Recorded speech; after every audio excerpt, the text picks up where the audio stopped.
Salut, c'est Gart, vous écoutez La Théorie des genres, votre émission cinéma de genre et pop culture.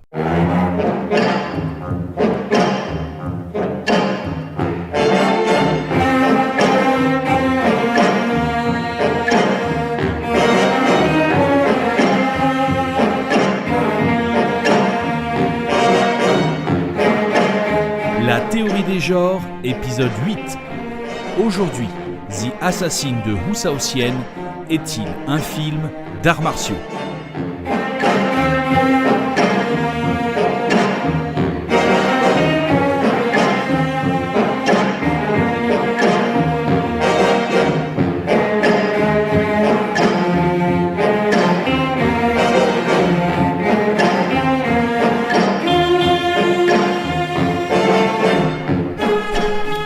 En 2015, débarquait sur nos écrans le nouveau prix de la mise en scène à Cannes, The Assassin du cinéaste taïwanais Wu Shaoxian. The Assassin s'inspire d'un récit de littérature wuxia, c'est-à-dire une littérature d'arts martiaux chinoise basée sur les valeurs chevaleresques. Le film raconte l'histoire d'une femme assassin jouée par Shuqi, chargée de tuer un homme politique dont elle est secrètement amoureuse en pleine Chine médiévale. Celle-ci ne va pas accomplir sa mission et laisser la vie sauve à sa cible. Le synopsis convoque un imaginaire relatif à un sous-genre du film d'arts martiaux, le wuxapian, consacré à la chevalerie chinoise et que le grand public occidental connaît grâce à des films comme Tigre et Dragon ou Le secret des poignards volants. Il s'agit d'un genre avant tout populaire, divertissant, romantique et spectaculaire, et les nombreux fans de wuxapian ont espéré que Wu Shaoxian épouse les codes du genre pour livrer un époustouflant récit de cap et d'épée. Cependant, The Assassin s'est avéré être un film qui ne s'adresse pas du tout à ce public, dépourvu de scènes d'arts martiaux spectaculaires et pourvu d'un rythme extrêmement lent et contemplatif, où la caméra est attentive au moindre bruissement de feuilles soufflées par le vent. The Assassin est donc loin d'être un divertissement et de nombreux spectateurs ont été décontenancés par la lenteur de sa mise en scène. Les réactions m'ont même rappelé la projection d'un autre film de Wu Shaoxian à laquelle j'avais assisté lorsque j'étais lycéen, celle des Fleurs de Shanghai en 1998, et où un tiers du public avait quitté la salle.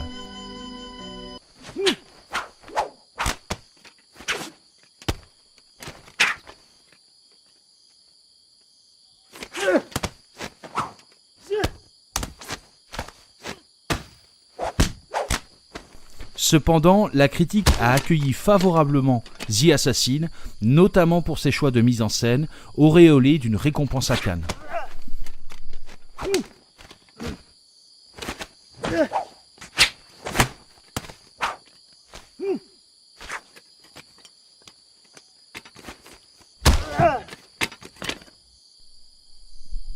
The Assassin est une belle leçon de cinéma, se réappropriant un imaginaire qui pourrait être celui du wuxapian, sans pour autant rentrer dans le format convenu que suppose le genre. Le film de Wu Shaoxian trouve alors son propre rythme et livre un récit sensible et profond sur la grâce, le temps et le souffle de la vie qui affleure à chaque plan. Aussi, il ne me viendrait pas une seule seconde à l'idée de conseiller The Assassin à un ami qui me demanderait quel bon film d'arts martiaux j'ai pu voir dernièrement. Car bien sûr, sa question implique que le film qu'il me demande de lui conseiller contient son lot d'affrontements spectaculaires et élaborés. En revanche, le paradoxe est que j'ai adoré le film de Wu Shaoxian et que je l'ai en partie adoré parce que le fait d'avoir vu énormément de films d'arts martiaux m'a permis d'être plus sensible aux thèmes et aux formes proposés par le long métrage.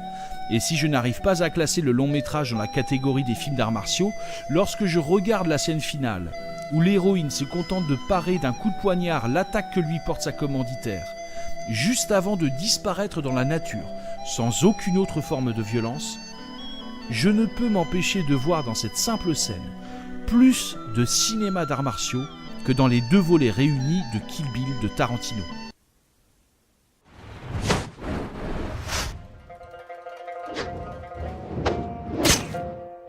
Alors si The Assassin peut difficilement être qualifié de film d'arts martiaux, pour moi, il mérite d'être mis en perspective avec ce que propose le genre.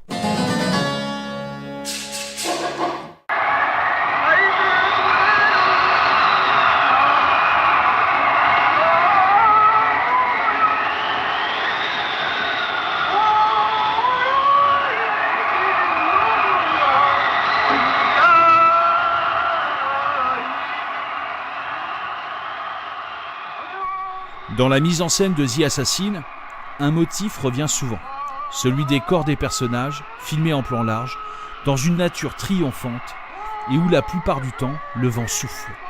Ce choix de mettre en scène l'immersion des personnages dans un ensemble qui les dépasse m'a rappelé un film japonais, l'un des plus grands films d'arts martiaux de tous les temps, La légende du grand judo d'Akira Kurosawa, sorti en 1943, avec sa scène du duel final.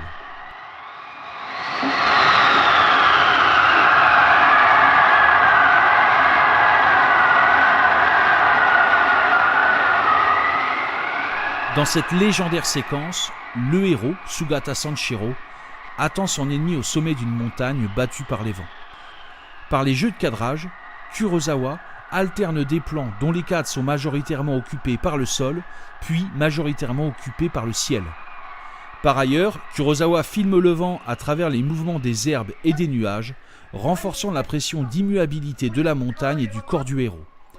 Cette double opposition entre ciel et terre et entre mouvement et immuabilité rappelle ainsi les enjeux d'un art martial comme le judo, qui pense le combattant comme un corps inébranlable mais souple, capable de composer à son avantage avec les mouvements de son adversaire grâce à un système de projection aérienne.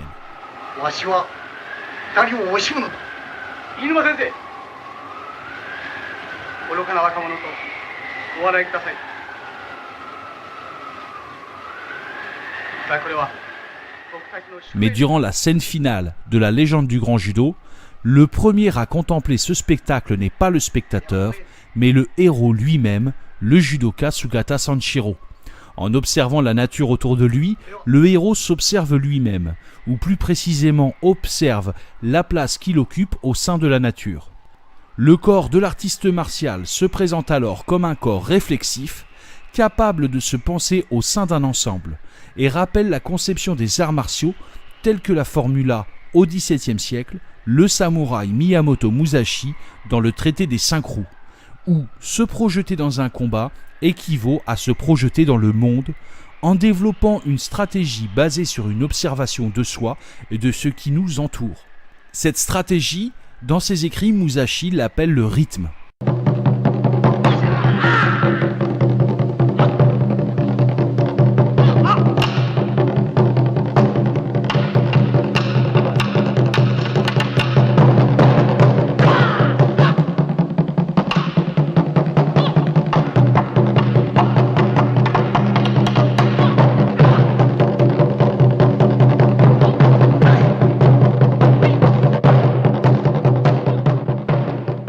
Ainsi, dans cette scène, Kurosawa soulève l'enjeu que suscite la mise en scène du corps de l'artiste martial. Le combattant doit alors travailler une manière singulière d'apparaître, que cela soit au sein d'un plan de cinéma, parmi la nature, ou sur le tatami face à ses adversaires.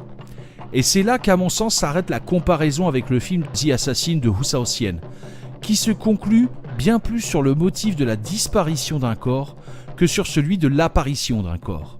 Par ailleurs, dans le film de Husao Sien, l'utilisation de la nature n'est pas là pour exprimer une forme de subjectivité stratégique de l'artiste martial, car n'oublions pas que The Assassin tire son inspiration d'une forme de romantisme chinois issue de la littérature wuxia. Il serait donc plus pertinent de comparer The Assassin avec un sous-genre du film d'arts martiaux comme celui du wuxia-pian, susceptible de puiser dans les mêmes inspirations littéraires.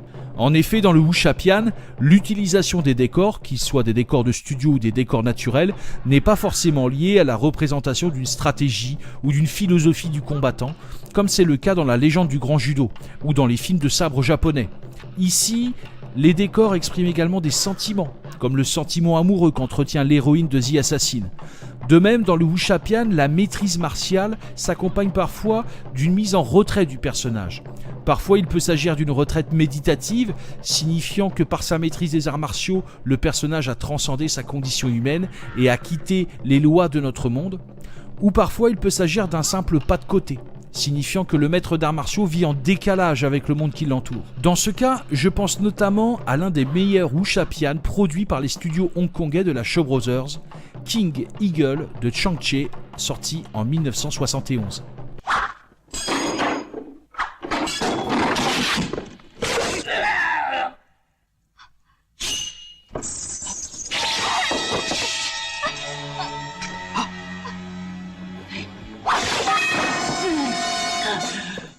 Dans ce film, le héros, incarné par Thi Lung, est surnommé l'Aigle Royal et n'est rien d'autre que le plus grand épéiste du monde des arts martiaux.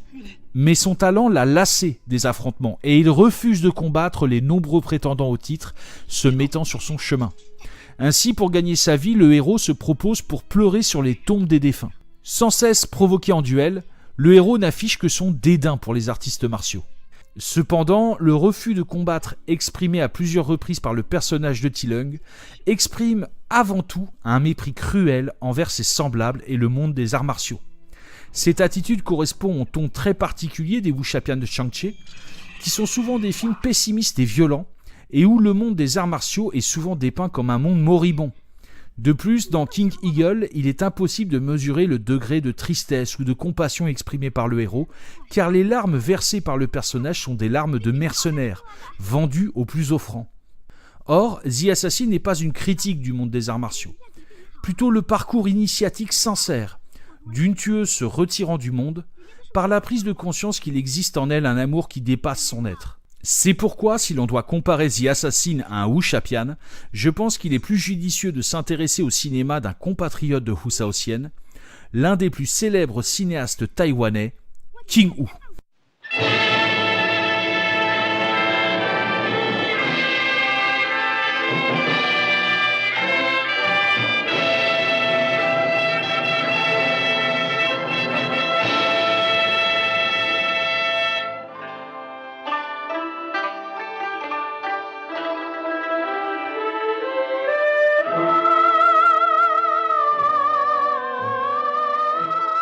King Hu est un réalisateur originaire de Chine continentale, ayant immigré à Hong Kong, où il a fait ses premières armes en tant que cinéaste au sein des mythiques studios de la Shaw Brothers. Mais le réalisateur va poursuivre sa carrière à Taïwan en réalisant notamment le plus grand succès du cinéma taïwanais, le wuxia-pian L'Auberge du Dragon, sorti en 1967. L'un des films d'une figure de la nouvelle vague taïwanaise, Tsai Ming-yang, s'appelle d'ailleurs Goodbye Dragon Inn. Il est sorti en 2003 et raconte l'histoire d'un des derniers cinémas continuant de projeter le film de King Hu. Des films d'arts martiaux réalisés par King Hu, on peut également retenir The Valiant Ones, sorti en 1975, un wuxia-pian violent et bourré d'action, dans lequel s'affrontent chevaliers chinois et pirates japonais. C'est notamment dans ce film que l'acteur et chorégraphe Sammo Hung fera ses débuts. Mais King Hu a également bousculé les codes habituels du film de cap et d'épée et proposé une forme nouvelle avec ce qui est probablement son meilleur film, Touch of Zen, sorti en 1970. Dans ce long métrage de 3 heures, King Hu va adopter un rythme extrêmement lent, tout à fait déconcertant pour le public, qui va devoir accepter un rapport au temps tout à fait inédit, que cela soit dans le cadre du cinéma de genre ou dans le cadre du cinéma de manière plus générale. Le réalisateur va ainsi prendre le temps de décomposer les moindres gestes du quotidien des personnages et va profiter de la beauté des décors naturels de l'île de Taïwan pour s'attarder sur la lumière perçant les feuilles des arbres ou sur une toile d'araignée piégeant un insecte. Cependant, au sein de ce rythme narratif extrêmement lent, le film est truffé de scènes d'affrontements tout aussi époustouflantes les unes que les autres. On peut ainsi évoquer l'incroyable scène de bataille sans armée la nuit au cœur des ruines d'une forteresse, les affrontements acrobatiques au milieu des immenses arbres d'une forêt, mais surtout l'affrontement final qui oppose le chef des méchants à un adversaire tout à fait particulier, l'abbé Wian.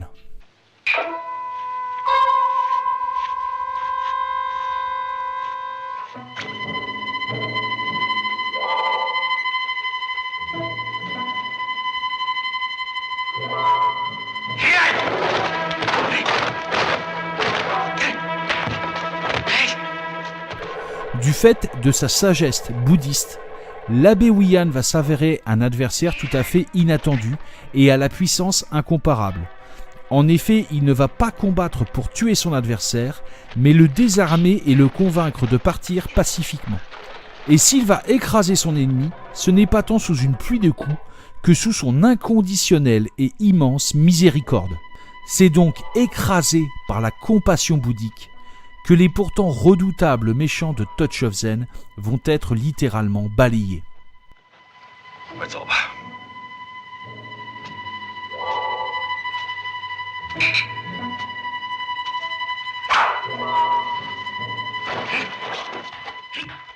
Le point clé de ce combat, c'est bien sûr le moment où l'abbé Wuyan, dans un geste d'une immense compassion, va terrasser le chef des méchants en lui faisant entrevoir le nirvana dans un moment d'extase. Mercy Me, c'est justement le titre de ce morceau de Madlib.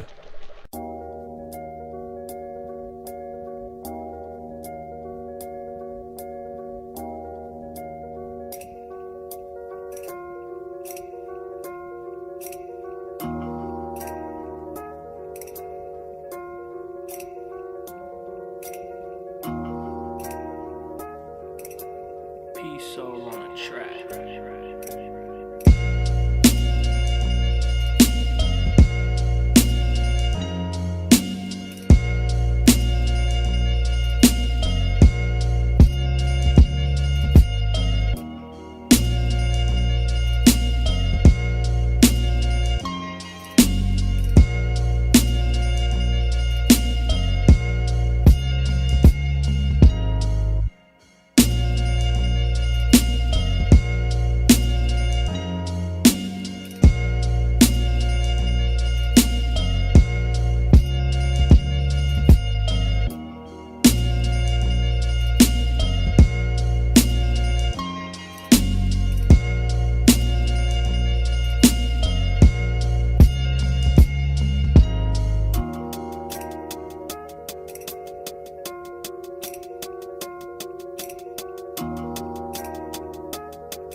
Dans un film d'arts martiaux, le combat se distingue par rapport à un film d'action classique par le fait qu'il implique un double enjeu. En effet, dans un film d'arts martiaux, le combat est l'affrontement de deux rivaux, par exemple un gentil et un méchant, mais également l'affrontement de deux conceptions du combat, comme l'affrontement de la lance contre le double sabre, ou la technique de la grue contre la technique du singe. Les artistes martiaux ne vont pas simplement s'affronter en tant que personnes, ils vont aussi faire valoir leur technique et leurs valeurs. Ainsi, dans Touch of Zen, l'abbé Wuyan va, par la pratique des arts martiaux, asséner à ses adversaires une leçon tout à fait mémorable de compassion et de miséricorde. Car chez King Hu, la non-violence ou l'humilité sont des éléments de la culture martiale, méritant tout autant d'être intégrés à une chorégraphie de combat qu'une arme ou une acrobatie. Cependant, si l'on peut retrouver une continuité thématique entre Touch of Zen et The Assassin, à l'écran, les deux films restent très différents. En effet, comme je l'ai indiqué plus tôt, le film de Hu Shaoxian est tout simplement dépourvu de chorégraphies élaborées telles qu'elles sont présentes dans le genre du Wuxia-pian. Toutefois, en tant que spectateur et de fan de Wuxia-pian, ce choix ne m'est pas apparu comme une rupture avec le genre, mais plutôt comme une forme de continuité ou d'évolution esthétique. Aussi, je vous propose de revenir à la scène finale de The Assassin. Dans cette scène, l'héroïne du film, interprétée par Shuki, est attaquée dans le dos d'un coup de fouet par sa commanditaire, une nonne qui fut également son maître. L'héroïne dévie le cou de son assaillant d'un simple coup de dague, puis tourne le dos et continue sa route, épargnant la vie de son adversaire. Il faut savoir que le fouet utilisé par la commanditaire de l'héroïne est un fouet en bambou, une arme mythique portée par les pratiquants du taoïsme et dont la pratique est relative à la tradition des arts martiaux internes. Dans l'imaginaire du Wuxia-pian, un personnage arborant une telle arme est supposé être détenteur d'une forme de sagesse. C'est d'ailleurs autour d'une leçon philosophique que s'organise l'affrontement final de The Assassin. En effet, la femme assassin est sermonnée par la nonne. Celle-ci reproche à l'héroïne une compassion qui viendrait d'une forme d'humanisme et de sentimentalisme. Or, dans de nombreux courants de pensée encadrant la pratique des arts martiaux, la morale ne vient pas du cœur mais du geste, de la pratique même de l'art martial qui révèle une forme de vérité à celui qui s'y adonne pour se dépasser. La taoïste reproche alors à l'héroïne d'ignorer son potentiel de combattante en refusant de tuer, comme s'il était moralement inacceptable de tourner le dos à un talent, capable justement de transcender la condition humaine de celui qui le possède. Or, une fois que l'héroïne part le coup de fouet de sa commanditaire, cette dernière, jusque-là enclin à donner des leçons, semble sidérée et contemple le départ du personnage interprété par Shuki, qu'elle considérait avant comme une disciple. Les rôles semblent alors s'inverser, et la première interprétation qui vient à l'esprit est que la cruelle taoïste reçoit à son tour une leçon, mais cette fois-ci une leçon d'humanité, par la grâce que lui accorde son adversaire, refusant de la tuer. Mais en me replongeant dans mes souvenirs de lecture de romans de chevalerie chinoise, auxquels se réfère le genre du Wuxia-pian, une autre interprétation de cette scène m'est apparue.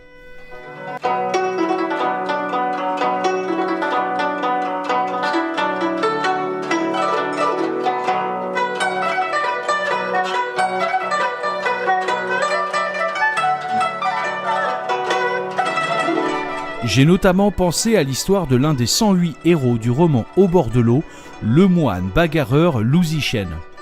Car Lu Zhishen est un moine un peu particulier. Tout d'abord, c'est une véritable force de la nature, capable de tuer un homme à main nue. Par ailleurs, il est doté d'une âme sensible et ne supporte pas l'injustice. C'est d'ailleurs en voulant porter secours à une pauvre femme que le héros légendaire tue un homme et est contraint de se faire moine pour expier sa faute. Cependant, une fois au monastère, Lu Zhishen continue de boire, de se bagarrer et fait ses besoins derrière la statue du Bouddha. L'abbé du monastère réprimande alors le héros, notamment sur le fait qu'il recourt trop souvent à la violence pour régler les conflits. Mais Lu Zhishen plaide son intolérance à l'injustice et fait savoir à l'abbé que ce que tout le monde nomme violence, lui le nomme, je cite, « la science des causes et des conséquences ». L'abbé n'a donc pas d'autre choix que de chasser Lu Zhishen du monastère et de faire de lui un moine errant. Mais relevant que le héros possède un caractère d'exception, l'abbé offre à Lu Zhishen une arme exceptionnelle, un bourdon, c'est-à-dire une gigantesque massue de la taille d'un homme. Le héros promet alors d'utiliser l'arme plutôt que ses poings. Dans la pratique du combat, le bourdon est une arme extrêmement lourde à manier.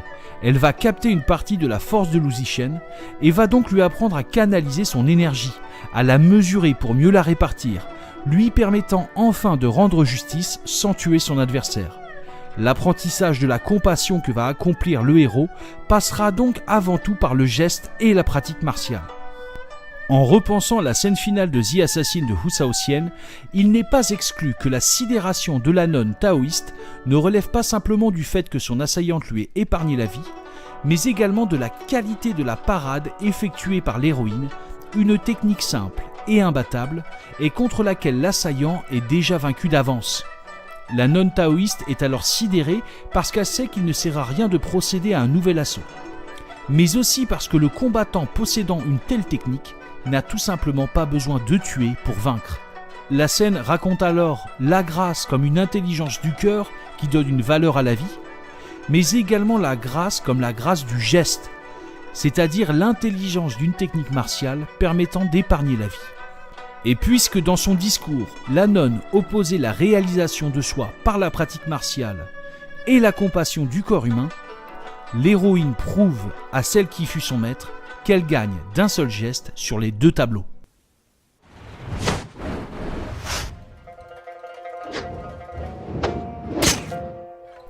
Bien sûr, la scène de combat est extrêmement fugitive et épurée et semble pour certains spectateurs tout à fait éloignée des codes du film d'arts martiaux.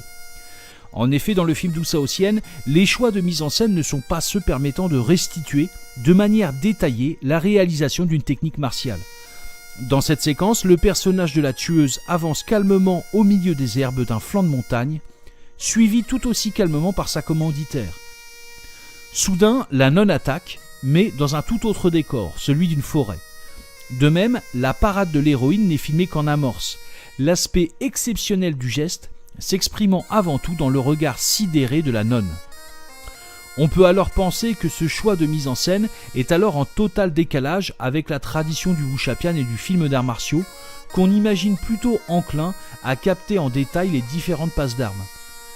Pourtant, tous les cinéastes que j'ai convoqués précédemment, qu'il s'agisse de Kurosawa, King-Hu ou Shang-Chi, ont tous représenté les arts martiaux aussi bien par la captation des prouesses auxquelles se livraient les acteurs, que par des effets de mise en scène et de montage.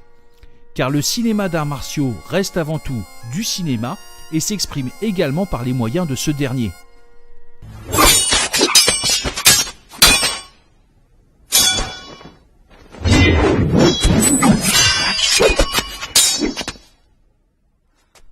Nous pouvons prendre pour exemple le génial réalisateur, écrivain et artiste martial Xu Haofeng, auteur pour l'instant de 3 films, The Sword Identity sorti en 2011, The Judge Archer sorti en 2012 et The Final Master sorti en 2015. On pourrait attendre d'un réalisateur qui est lui-même artiste martial que ce dernier s'exprime à l'écran avant tout par la chorégraphie des combats, à l'instar de cinéastes comme Lu Chialiang ou Yuen Woo-ping. Pourtant, la mise en scène des combats dans les films de Xu Haofeng est beaucoup plus complexe, faisant souvent appel à des formes d'ellipse dans le montage, à des effets de hors-champ, si bien que la scène ne restitue pas toujours un geste dans sa continuité, et le spectateur est souvent dans la position de devoir reconstituer mentalement certaines passes d'armes pour comprendre le combat. Par ailleurs, pour exprimer la rapidité d'un combattant, Xu Haofeng utilise souvent le hors-champ, sous-entendant que la rapidité du personnage est telle que la mise en scène cinématographique est incapable de capter les mouvements du personnage. Et en optant régulièrement pour ses choix esthétiques, Xu Haofeng s'illustre pleinement comme un réalisateur de films d'arts martiaux, faisant souvent référence à d'autres maîtres du genre qui l'ont précédé. Par exemple, son premier film, Sword Identity, peut être vu comme une sorte de suite à l'histoire racontée par King-Hu dans The Valiant Ones en 1975.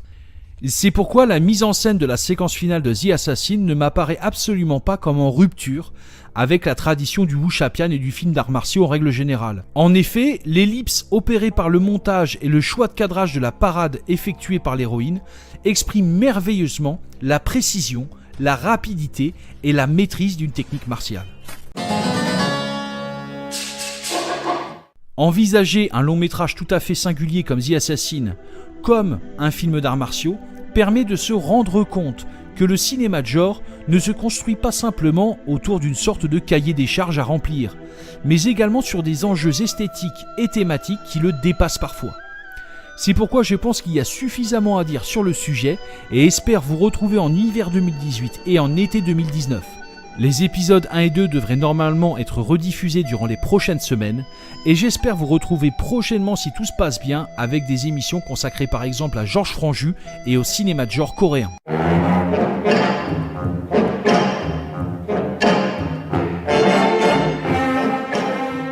C'était la théorie des genres, épisode 8. Un remerciement à toute l'équipe de Radio Pulsar et en particulier à Yann de la technique.